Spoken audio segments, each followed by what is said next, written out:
Hello, good evening.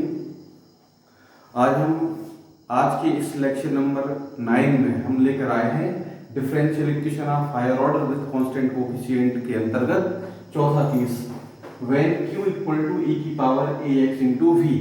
अभी तक हम जब q आ रहे थे इसमें e की पावर ax तो कैसे सॉल्व करते हैं ये हम पढ़ चुके हैं। pi निकालने का तरीका जब q sin ax या cos के फॉर्म में होता है तो भी हम पढ़ चुके हैं। ठीक है, cos ax कैसे सॉल्व करते हैं जब q x की पावर m होती तब भी हम पढ़ चुके हैं। इसमें क्या करते हैं कि pi का जो हमारा फार्मूला होता है 1/fd into q, तो जब q e की पावर ax होता है तो d के प्लेस पर हम a पुट कर देते हैं। sin या cos ax होता है यानी कि सेकंड तो d स्क्वायर रिप्लेस होता है माइनस a स्क्वायर से, और जब x की पावर m होता है तो हम बाइनोमियल थ्योरम 1 + x या 1 - x का होल इनवर्स में कन्वर्ट करके सॉल्व करते हैं। ठीक है, अब एक और बात समझना है हमें कि ये जो q जब प्रोडक्ट के फॉर्म में हो, देखो एक पहला फंक्शन और एक दूसरा function where v is the function of x है, तो ऐसी स्थिति में हम pi कैसे निकालें, ये कहलाता है केस फोर्थ। ठीक है, इसमें हमें ज्यादा काम नहीं करना पड़ता है। एडिशन में हो यदि मान लो ये प्लस होता है तो fd इसके साथ ही पहुंच जाएगा, fd इसके साथ ही पहुंच जाएगा, लेकिन ये प्रोडक्ट में है तो इस केस में देखो pi कैसे निकालेंगे हम। pi का फार्मूला लगभग चारों केसों में एक जैसा फार्मूला चलता है 1/fd into q, तो यहां पर fd और q क्या हो जाएगा e to the power ax into v, जहां पे v कोई x का ही फंक्शन है। ठीक है, इसको जब हम सॉल्व करते हैं तो देखो बहुत आसान तरीका होता है, e to the power ax को आगे नोट कर लिया, ये वाला part e to the power ax आगे आ गया इनटू जहां भी d है वहां d प्लस a लिख दिया। a कौन सा रहेगा, ये वाला, मतलब e to the power ax को आगे नोट किया और d किससे रिप्लेस कर दिया, d के प्लेस पर d प्लस से पुट कर दिया। ठीक है, और रिमेनिंग क्या बन गया v। ठीक है, अब ये जो नया पार्ट बच रहा है ये वाला, ये या तो केस आपका थर्ड बचेगा या केस सेकंड बनेगा। बना कौन d प्लस a की कोई ना कोई fd है, तो 1/fd into q का ही फॉर्म बन गया ये। तो जो हमने केस सेकंड सॉल्व किया है sin x या cos x या फिर x की पावर n, ये कोई ना कोई एक कंडीशन इसमें अप्लाई हो जाएगी, e की पावर ax बाहर हो गया। अब केवल ये जो fd है हमारा वो इस पर ऑपरेट हो रहा है, ये बाहर हो गया। ठीक है, इस केस के द्वारा हम pi निकालने के तरीके सीखेंगे। अब इस पे आप लोग क्वेश्चन लिख रहे हैं, solve the following differential equations. Question आप नोट कर लें, solve the following differential equations. इसमें हम 8-10 क्वेश्चन लिख रहे हैं क्योंकि हमारे पास टाइम कम है। ठीक है, तो question number 1 d² + 2d + 4 y = e to the power x into sin 2x। Question number 2 d² - 1 y = e to the power x into cos x। Question number 3 d² + 2d + 4 y = e to the power -2x into sin x। Question number 4 note करें, d2y / dx² - y = x cos hx। Question number 5 d² - 3d + 2 y = x e to the power x। और 6th number का लिख ले, d² + 9 y = x³ e to the power -2x।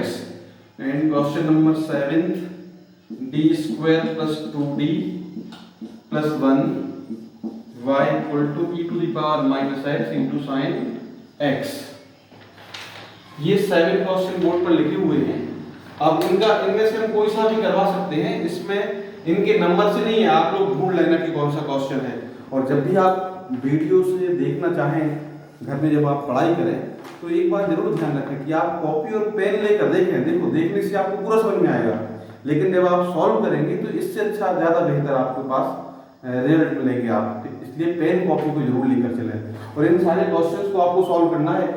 क्योंकि ये case बड़ा है तो कोई भी 2 क्वेश्चन इसके हम सॉल्व करा दे रहे हैं, एक पहला क्वेश्चन करवा दे रहे हैं और एक एक्स के फॉर्म वाला क्वेश्चन करवा दे रहे हैं। क्वेश्चन नंबर ये ना, एक क्वेश्चन नंबर फर्स्ट और फिफ्थ है ना, तो इसलिए बाकी के हम मिटा दे रहे हैं, फर्स्ट और फिफ्थ को यहाँ नोट कर ले रहे हैं। फिफ्थ है D square minus 3d plus 2y equal to x e to the power x. ठीक है, क्वेश्चंस को आप नोट करें और सारे क्वेश्चंस को आप कैसे हम सॉल्व करते हैं ये बहुत अच्छे से आप जानने लगेंगे।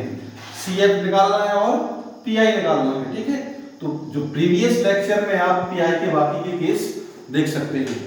ठीक है, ये लेक्चर नंबर 9 है। तो इसका सॉल्यूशन क्या हो जाएगा, सबसे पहले हम इसका सिंबॉलिक फॉर्म बनाएं। Symbolic form of given DE is क्या हो जाएगा, गिवन डिफरेंशियल इक्वेशन का सिंबॉलिक फॉर्म, सॉरी ये सिंबॉलिक फॉर्म में ही दिए हुए हैं, तो क्या लिख सकते हैं, symbolic form of given DE is, ये दिया ही हुआ है, गिवन दैट है ना, given that symbolic form of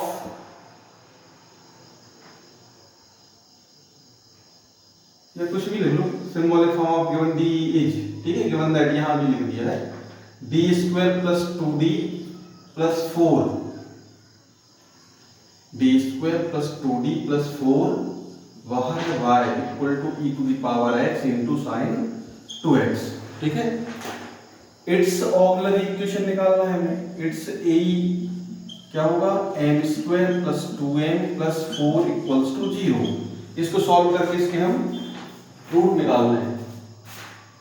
m की वैल्यू क्या हो जाएगी, minus v plus minus under root of v square, मतलब 2 का square minus 4 into a into c upon 2a। m की वैल्यू हो जाएगी माइनस 2 प्लस माइनस, देखो ये 4 बन रहा है और माइनस में 16, तो अंडर रूट के अंदर माइनस 12 बच गया अपॉन 2, 16 माइनस में प्लस 4, तो m की वैल्यू जाएगी minus 2 plus minus under root 12 को लिख सकते हैं 2 root 3, 2 into 2 4, 4 into 3 12, under root plus 12 को लिख दिया और अंडर रूट माइनस 1 को आयोटा अपॉन 2, तो m की वैल्यू फाइनली आ जाएगी minus 1 plus minus under root 3i। ठीक है, रूट्स कैसे आ रहे हैं, since roots of A are imaginary, तो सी एफ क्या हो जाएगा, e to the power alpha, alpha की value minus 1x, c1 cos beta क्या है, under root 3x plus c2 sine under root 3x, ये सी एफ आ गया। ठीक है, अब पीआई देखिए इसका, पीआई का फार्मूला तो वही चलता है 1 upon F D into Q, तो 1 अपॉन एफ डी क्या है यहाँ पर, D square plus 2d plus 4 और क्यू क्या है यहाँ पर, e to the power x into sine 2x।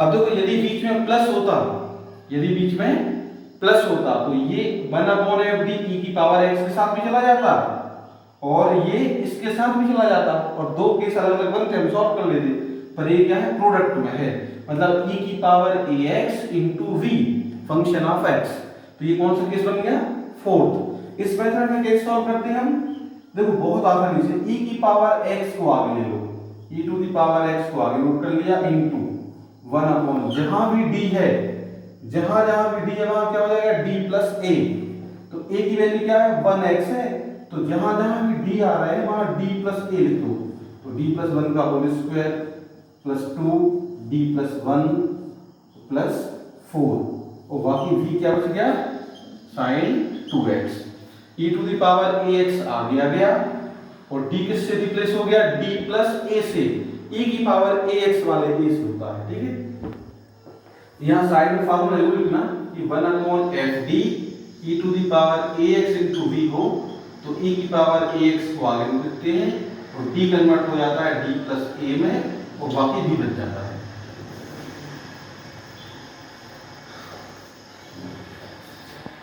ठीक है, तो ये कन्वर्ट हो गया, ध्यान देना e to the power x बाहर हो चुका है, अब इसका किसी कोई भी काम नहीं है, e की पावर x केवल बाहर चलेगा।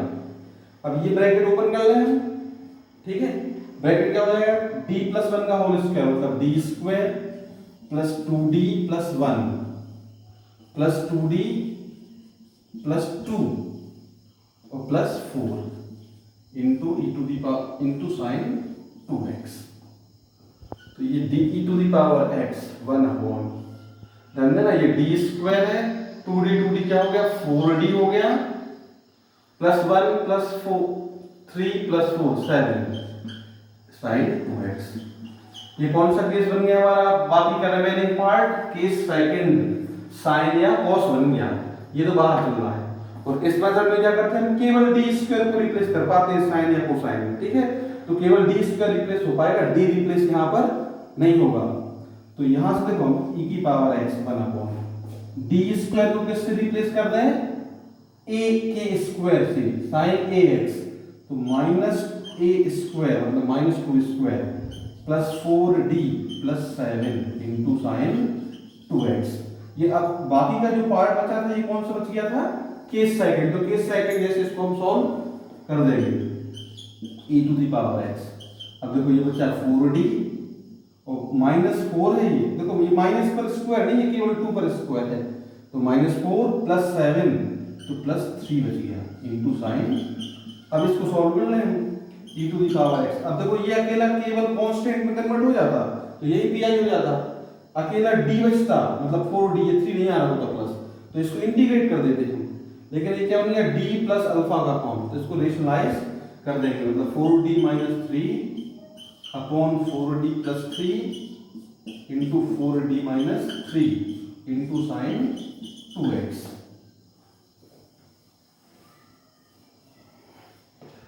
e to the power x into 4d minus 3 upon, देखो ये a है ना, a प्लस b और a माइनस b, तो a स्क्वायर मतलब 16d स्क्वायर, ठीक है, 16d स्क्वायर माइनस 9 और क्या बच गया साइन 2x। pi का मतलब होता है d को रिमूव करना, अभी d से रिमूव नहीं हुआ है। अब फिर से सेम मेथड e की power x 4d minus 3 upon 16, d square फिर से रिप्लेस हो जाएगा माइनस a स्क्वायर से, तो माइनस 2 का स्क्वायर। ध्यान देना हमने ब्रैकेट में जरूर लिखा है इसको, पर केवल 2 पर स्क्वायर लगाया है, माइनस पर नहीं लगाया, नहीं तो कोई मतलब ही नहीं मिलेगा माइनस लिखने का। Minus 9 into sine 2x। e to the power x 4d minus 3 upon कितना हो जाएगा माइनस 4, ठीक है, तो माइनस 64 और माइनस 9, तो ध्यान देना माइनस 1 अपॉन कितना हो गया ये 73 माइनस ऊपर लिख दिया, ठीक है। e टू द पावर या ऐसा लिख सकते इसको हम e to the power x, ये साइन 2x साथ में चल रहा है, e to the power x upon minus 73 और ऊपर का ब्रैकेट ओपन कर दें तो 4d of sine 2x minus 3 sign 2x,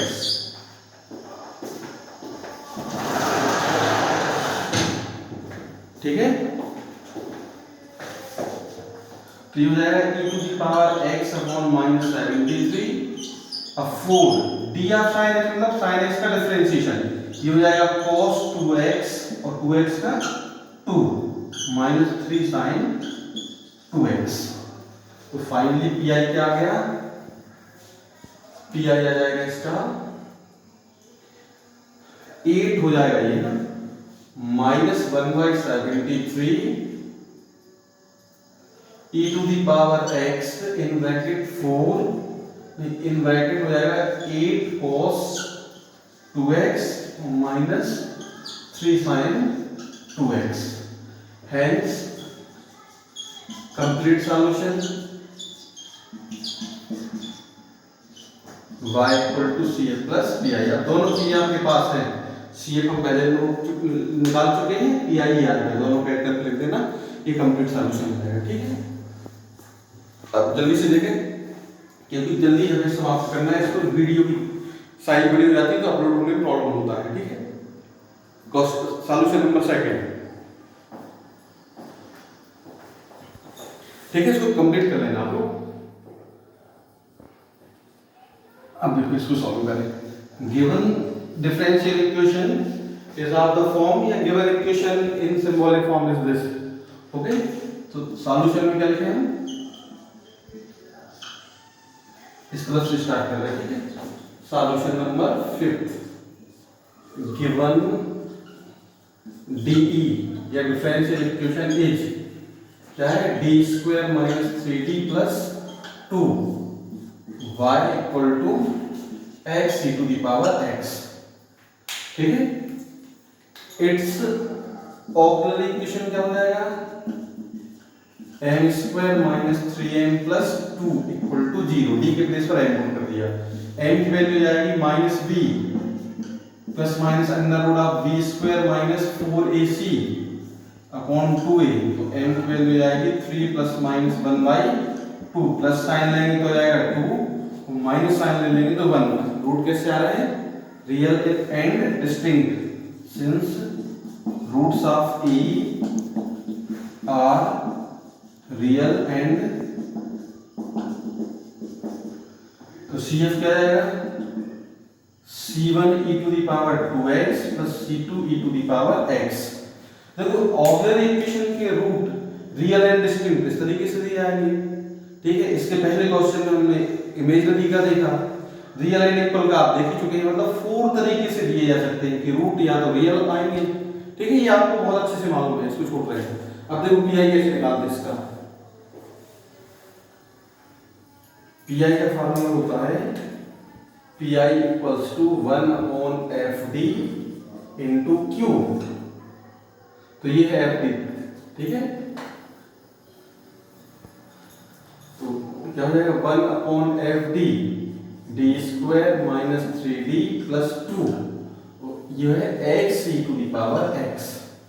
ठीक है, अब इसको सॉल्व करना है हमें। तो ये भी केस फोर्थ है, e की power ax into function of x। Product में है ये, जो अगर ये एडिशन में होता तो दो केस एक साथ हो जाते। ठीक है, ये प्रोडक्ट में, इसको हमें सॉल्व करना है। तो इस मेथड में क्या होता है, e की पावर ax को आगे नोट कर लिया इनटू 1 अपॉन, जहां जहां भी d है वहां क्या हो जाएगा, d प्लस a की वैल्यू 1, तो d plus 1 whole square minus 3d plus 1 plus 2 into क्या बचा x। ये फार्मूला जरूर नोट करना है कि 1 अपॉन एफ डी ई की पावर ax इनटू v हो, तो e की पावर ax को आगे नोट किया, d कन्वर्ट हो जाता है d प्लस a में इनटू v बन जाता है। ठीक है, ये वाला फार्मूला हमें अप्लाई कर दिया इसको। अब ये बाकी का रिमेनिंग पार्ट है, ये केस थर्ड बन गया, इसको सॉल्व करेंगे हम लोग। e to the power x 1 upon, bracket open करें, d square plus 2d plus 1 minus 3d minus 3 plus 2 into x। ये बन जाएगा यहां से e to the power x 1 upon d square plus 2d minus 3d, तो क्या बचेगा minus d plus 1,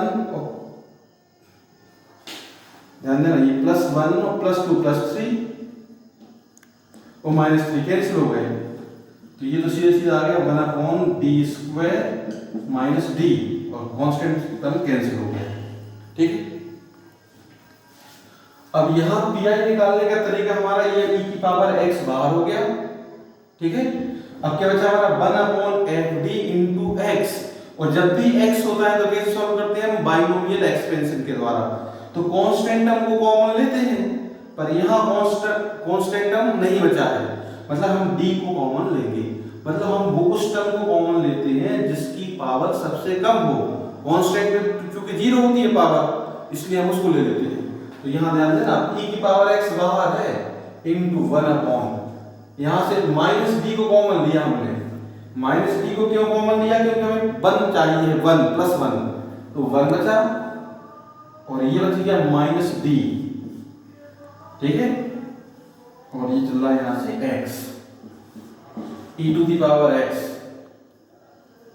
upon, minus भी यहां नोट कर लिया ये वाला, 1 बाई डी और इसको ऊपर ले गए तो 1 माइनस डी का whole inverse into x.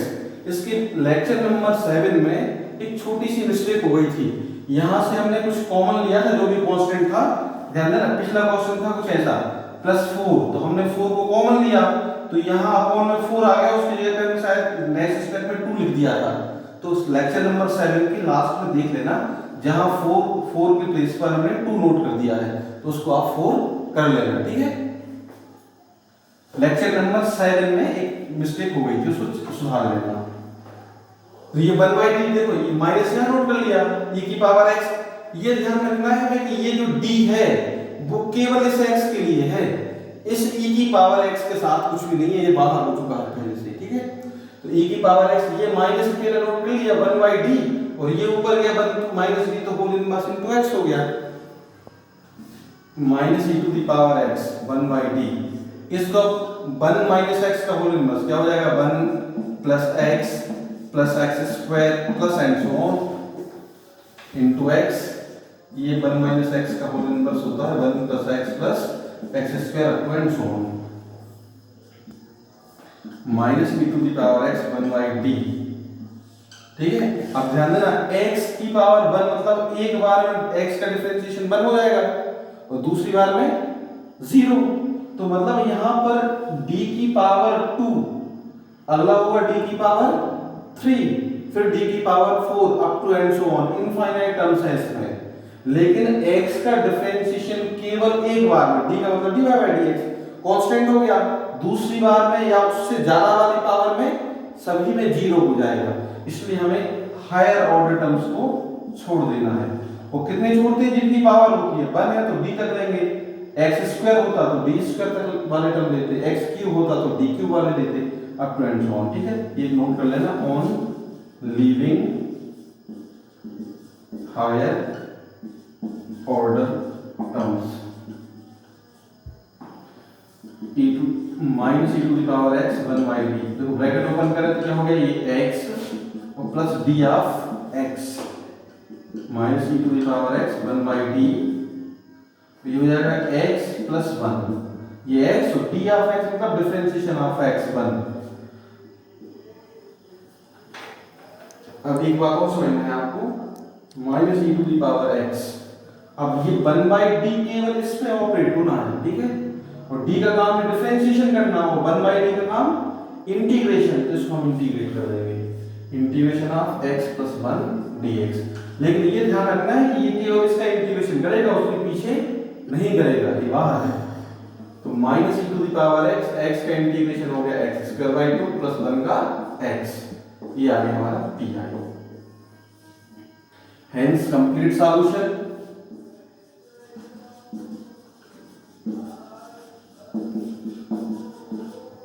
y equal to CF plus PI। तो क्या हो जाएगा यहाँ पर y इक्वल टू CF आ रहा था C1 e to the power 2x plus C2 e to the power x, और ये आ गया minus e to the power x square by 2 plus x, where C1 and C2 are the arbitrary constants, ठीक है। ये हमारा complete solution है। तो स्टूडेंट्स आपको थोड़ा सा मन लगा के घर में पढ़ाई करना है, और जो हमने एग्जाम्पल बोर्ड पर लिखे हुए इनको भी सॉल्व करना है एज अ होमवर्क, और जो भी क्वेश्चन आपको नहीं बनता है उसको आप हमसे कंसल्ट कर सकते हैं, मोबाइल नंबर आपके पास है। सारे ग्रुप्स में हम इसकी पीडीएफ बनाकर आपको भेज देंगे, सारे पीडीएफ बना के, ठीक है। और पीडीएफ में क्या है कि कुछ क्वेश्चंस और हम आपको देंगे जिनको आपको सॉल्व करना है, ठीक है। ज्ञान सागर कॉलेज ऑफ इंजीनियरिंग के ग्रुप में सब चीजें आपको मिलेंगी, और दूसरे भी कॉलेज के बच्चे यदि पढ़ रहे हैं और देख रहे हैं, ज्ञान सागर कॉलेज ऑफ इंजीनियरिंग के अलावा और भी कॉलेज के जो भी स्टूडेंट्स पढ़ रहे हैं वो भी हमसे हमारे नंबर पर कांटेक्ट करके उनके डाउट्स दूर कर सकते हैं। क्योंकि लॉकडाउन के कारण टाइम कम मिल पाया है, तो बहुत सारे कॉलेजेस में क्लासेस नहीं लग पाई हैं, पर ज्ञान सागर कॉलेज ऑफ इंजीनियरिंग का प्रयास है कि हमारे बच्चे या हमारे संभाग के विद्यार्थियों तक ये हमारी बात पहुंचे, ठीक है। अगली क्लास हमारी हो सकता है लाइव लगे, हम आपको जानकारी देंगे जिसमें इसके अलावा पीआई मतलब जब tan x होता है तो कैसे सॉल्व करेंगे, है ना, cot x होता है तो कैसे सॉल्व करेंगे, मतलब when q is any other function of x वो केस होता है, और उसका ही सब्स्टिट्यूशन होता है वेरिएशन ऑफ पैरामीटर्स मेथड। तो नेक्स्ट क्लास में हम वेरिएशन ऑफ पैरामीटर्स मेथड भी पढ़ सकते हैं। तो आप लोग थोड़ी सी तैयारी के साथ में, पूरे एफर्ट के साथ में घर में पढ़ाई करिए और जो भी डाउट है आप पूछ सकते हैं। ठीक है, thank you so much, best of luck.